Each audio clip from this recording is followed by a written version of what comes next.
ఇది ఒక అమ్మాయి self respect story. Hi hello welcome to our channel. ఈరోజు మనం చెప్పుకోయే స్టోరీ నేమ్ వచ్చేసి ఆమె చేతిలో జీతం, ఆమె కళ్ళల్లో సెల్ఫ్ రెస్పెక్ట్. ప్రతి అమ్మాయి చూడాల్సిన కథ. సో ఇంకా స్టోరీలోకి వెళ్దామా? ఇది సినిమా కథ కాదు, ప్రతి అమ్మాయి మ్యారేజ్ అయ్యాక ఫేస్ చేసే సిచ్యువేషన్. అలాంటి ఇంట్లో నుంచి వచ్చిన అమ్మాయి సునీత. సునీత ఒక సాధారణ అమ్మాయి, ఫార్మర్ ఫ్యామిలీ. చిన్నప్పటి నుంచి కష్టాలు చూసి పెరిగిన అమ్మాయి. అందుకే బాగా చదవాలి అనే ఎయిమ్తో డిగ్రీ పూర్తి చేసింది. తర్వాత గవర్నమెంట్ ఎగ్జామ్స్కి ప్రిపేర్ అవుతూ వాళ్ళ ఊరి పక్కన ఉన్న టౌన్లో ఒక చిన్న ప్రైవేట్ కంపెనీలో వర్క్ చేస్తుంది. ఇంట్లో పరిస్థితి బాగాలేకపోయినా ఆమె జీతంతో ఇంటికి సహాయం చేసేది. అలా కాలం గడుస్తూ ఉంది.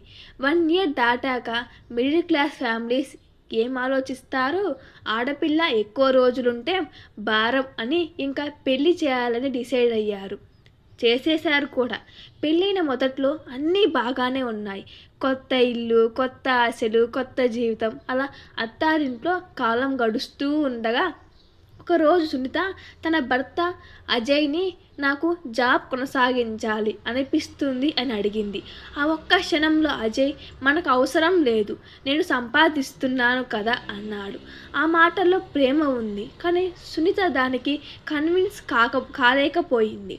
సునీత అమ్మా నాన్నలు కూడా అడిగింది. వాళ్ళు ఇప్పుడు జాబ్కి ఎందుకమ్మా, అల్లుడు సంపాదిస్తున్నాడు కదా అన్నారు. సునీత అందరి మాటలకి మౌనంగా ఉంది. సరే అని అంది. అలా రోజులు గడిచాయి. డబ్బు గురించి మాట్లాడేటప్పుడు అజయ్ ఒక్కొక్కసారి అనుకోకుండా ఇది అంతా నా సంపాదన అంటాడు. ఆ మాట సునీతకు హృదయాన్ని గుచ్చుతుంది. సునీత చిన్న ఖర్చుకైనా అడగడం, అజయ్ ప్రతి దానికి రూపాయి కూడా లెక్కలు అడగడం, అది సునీత ఆత్మగౌరవం పోగొట్టుకుంటున్నా అని తనలో తాను బాధపడడం. అలా గడుస్తూ ఉండగా ఒకరోజు సునీత తల్లికి అనారోగ్యం అయ్యింది. స్టమచ్లో ఆపరేషన్ చేయాలన్నారు. డబ్బు చాలా అవసరం వచ్చింది. తనే జాబ్ చెయ్యరు, సపోర్ట్ చెయ్యరు, ఇంకేమి చేస్తుంది? తన భర్తనే అడగాల్సి వచ్చింది. అజయ్ కూడా ఇచ్చాడు. కానీ ఆ క్షణం సునీత అని తన బలహీనత అర్థమైంది. ఏమిటో ఒక నిర్ణయం తీసుకుంది. తరువాత అజయ్ వద్దు అంటున్నా సునీత మళ్ళీ జాబ్ కోసం ప్రయత్నించింది. చిన్న శాలరీ అయినా మొదలుపెట్టింది. మొదటి జీతం వచ్చిన రోజు తమ కళ్ళల్లో ఏదో తెలియని ఆనందం వచ్చింది.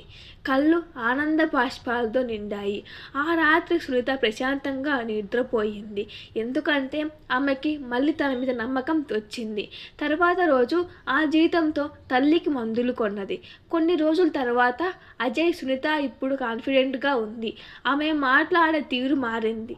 ఆమె కళ్ళల్లో భయం లేదు అని గమనించాడు.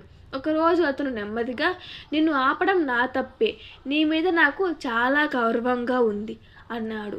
సునీత చిరునవ్వు చిందించింది. ఈ స్టోరీ యొక్క మోరల్ ఏంటంటే, ఫైనాన్షియల్ ఇండిపెండెన్స్ అంటే కేవలం డబ్బు కాదు, అది ఒక మహిళకు ఆత్మగౌరవం, భద్రత, తన నిర్ణయాలపై హక్కు. ఇంట్లో ఉన్న గౌరవంగా చూడాలి, కానీ సంపాదన ఉన్నప్పుడే మహిళ మరింత బలంగా నిలుస్తుంది. ఆమె సంపాదన చిన్నదైనా ఆమె గౌరవం పెద్దది. సో ప్రతి అమ్మాయి ఫేస్ చేసే సిచ్యువేషన్. సో అబ్బాయిలు కూడా దానికి సపోర్ట్ చేయండి.